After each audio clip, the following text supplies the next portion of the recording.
जय Shri Radhe Krishna. I hope आप सभी बहुत अच्छे होंगे। चलिए भगवत ज्ञान की चर्चा को आगे बढ़ाएंगे कि श्री कृष्ण क्या कहते हैं भगवत ज्ञान की चर्चा में, क्या कहते हैं, वो भगवत ज्ञान क्या होता है। तो यहाँ पर श्री कृष्ण बता रहे हैं कि भक्त का आचरण कैसा होता है, कैसे उनकी प्राप्ति हो सकती है, कौन है जीव जो उनकी प्राप्ति कर सकते हैं, किस तरीके के आचरण वाले उनकी प्राप्ति कर सकते हो, कैसे लोग उनकी प्राप्ति को नहीं कर सकते। क्योंकि यहाँ पर श्री कृष्ण स्वयं बता रहे हैं कि इस माया जो है आपकी, इससे पार जाने का एकमात्र ही साधन है कि आपको श्री कृष्ण की ही भक्ति करनी होगी। यहाँ पर भगवान कहते हैं कि अगर कोई अन्य देवताओं की पूजा करता है, अन्य देवताओं की शरण ग्रहण करता है, तो श्री कृष्ण कहते हैं कि वो देवताओं के पास जाएगा। अगर कोई भूतों की पूजा करता है तो वो भूतों के पास जाएगा। पर यहाँ पर श्री कृष्ण कहते हैं कि जो मेरी पूजा करता है वो मेरे पास ही आएगा, वो मेरे धाम को आएगा। यहाँ पर श्री कृष्ण कहते हैं कि भाई है तो सब में वही, चाहे देवता हो चाहे कोई भी हो। श्री कृष्ण कह रहे हैं कि उनके सिवा तो और कोई इस पूरी सृष्टि में है ही नहीं। पर जिस तरीके से आप और हम जानते हैं कि जो खाना होता है वो मुख से ही खाया जाता है। आप कानों से भोजन नहीं कर सकते, आप आँखों से भोजन नहीं कर सकते, आप भोजन तो मुख से ही करोगे। इसी तरीके भगवान कहते हैं कि भाई अगर कोई मुक्ति चाहता है तो जिस तरीके खाना जो है वो मुख से ही खाया जाता है और कहीं से नहीं खाया जा सकता, और कहीं से आपको वो खाने पर पुष्ट नहीं करेगा, और आप खा भी नहीं सकते। इसी तरीके श्री कृष्ण कहते हैं कि भाई अगर किसी को मुक्ति चाहिए है तो सारे ही मेरे ही अंग। जैसे आप देख रहे कि देवता है, आप यज्ञ करते हो और सारे लोगों की पूजा करते हो, तो है तो ये सारे श्री कृष्ण के अंग ही। आप देखते हो कि आँख और कान नाक सारे ही हमारे अंग हैं, पर हम भोजन तो मुख से ही लेते हैं। इसी तरीके श्री कृष्ण कहते हैं कि सारे देवता मेरे ही अंग हैं, पर जो मुक्ति है वो मुक्ति तो मुझसे ही मिलती है। जैसे भोजन मुख से ही किया जाता है, वैसे ही श्री कृष्ण कहते हैं कि देवता तो सारे मेरे ही अंग हैं, कोई मुझसे अलग नहीं है। पर अगर किसी को मुक्ति चाहिए, अगर किसी को भवसागर से पार होना है, तो श्री कृष्ण कहते हैं कि उसे मेरी ही शरण ग्रहण करनी होगी,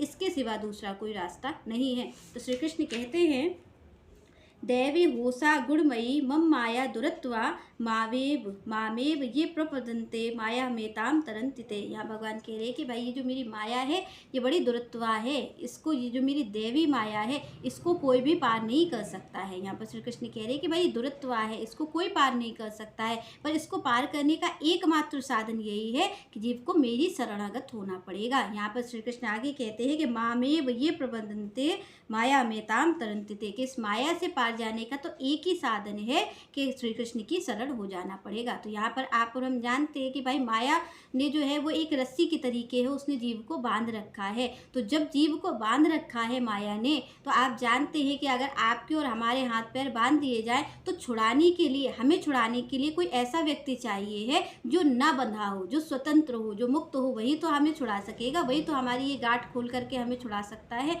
पर मान लीजिए कि कोई खुद ही बंधा हुआ है और हम उससे उम्मीद कर रहे हैं कि ये हमें छुड़ाएगा, तो ये हमारी क्या है, ये मूर्खता है हमारी। आप और हम यही मूर्खता करते हैं। हम ये सोचते हैं कि देवता हमें छुड़ा लेंगे, पर यहाँ पर केवल और केवल नारायण ही हैं जो इस माया से मुक्त हैं, बाकी सब लोग माया के पास में बंधे हुए हैं। यहाँ पर आप किसी को भी देखेंगे, ब्रह्मा जी भी हैं, देवता भी हैं, सारे लोग हैं, पर सब माया के पास में बंधे हुए हैं। यहाँ पर श्री कृष्ण कहते हैं कि भाई एक केवल और केवल श्री कृष्ण ही हैं। क्योंकि यहाँ पर श्री कृष्ण क्यों कहा कि मामेव ये प्रपंचन्ते माया मेताम तरंति से, भगवान यहाँ कह रहे हैं कि भाई एक मैं ही हूँ जो इस माया के पार ले जाऊंगा। क्यों? क्योंकि जो ब्रह्मा जी हैं और देवता हैं वो सारे ही बंधे हुए इस माया के पास में, और जब कोई बंधा हुआ होगा तो वो आपको और हमें छुड़ा नहीं सकता। हम, जो हमारा रक्षक है, वो निश्चित बात है कि स्वतंत्र होना चाहिए, तभी तो वो हमें छुड़ा पाएगा। तो यहाँ हम जिनके पास जाते हैं वो स्वयं माया में बंधे हुए हैं। चाहे आप किसी के पास भी चले जाओ, आप श्री कृष्ण के सिवा जिसके भी पास जाओगे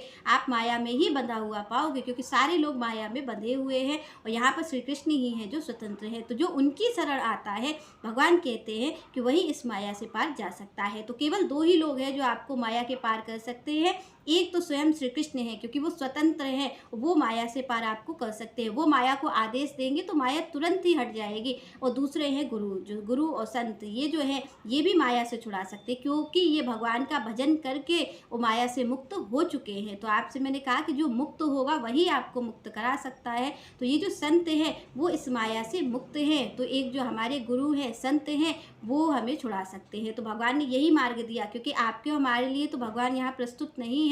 तो भगवान हमारे जीवन में गुरु और संत के माध्यम से आते हैं, जो कि हमें इस माया से मुक्त कर सकते हैं। आगे श्री कृष्ण कहते हैं कि कौन से लोग हैं जो उनकी शरण ग्रहण नहीं करते। यहाँ पर भगवान कह रहे कि भाई मेरी माया से पार जाने का तो एक ही है, जो कि आप मेरी शरण आओगे तभी इस माया से पार जा पाओगे। पर यहाँ पर श्री कृष्ण ने कह दिया कि भाई कौन कौन लोग हैं जो मेरी शरण ग्रहण कभी नहीं कर सकते, वो मेरी शरण आएंगे ही नहीं। तो यहाँ पर श्री कृष्ण कहते हैं कि कौन है वो लोग। तो यहाँ श्री कृष्ण ने कहा कि न माम दुष्कृतनो मूढ़ा प्रपदन्ते नराधमा माया अत्पान्य ज्ञानम आसुरम भाव म आश्रिता। यहाँ पर भगवान ने कहा कि ना माम दुष्कृतनो मूढ़ा।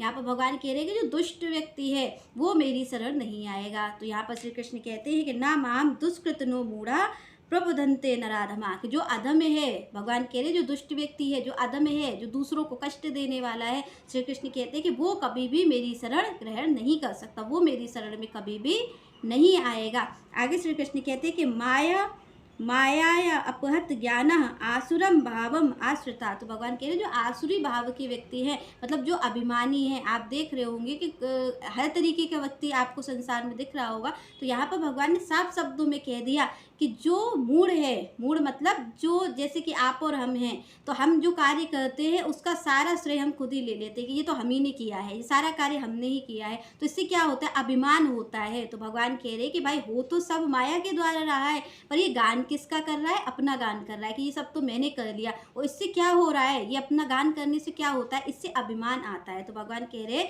कि ये मूढ़ है। तो यहाँ पर श्री कृष्ण कहते हैं कि जो व्यक्ति मूढ़ है, ना माम दुष्कृतनो मूढ़ा प्रबदन्ते नराधमा। भगवान यहाँ पर कहते हैं कि जो भाई अधम है, जो दुष्ट है, वो कभी भी मेरी शरण ग्रहण नहीं करते, वो मेरी शरण में नहीं आएंगे।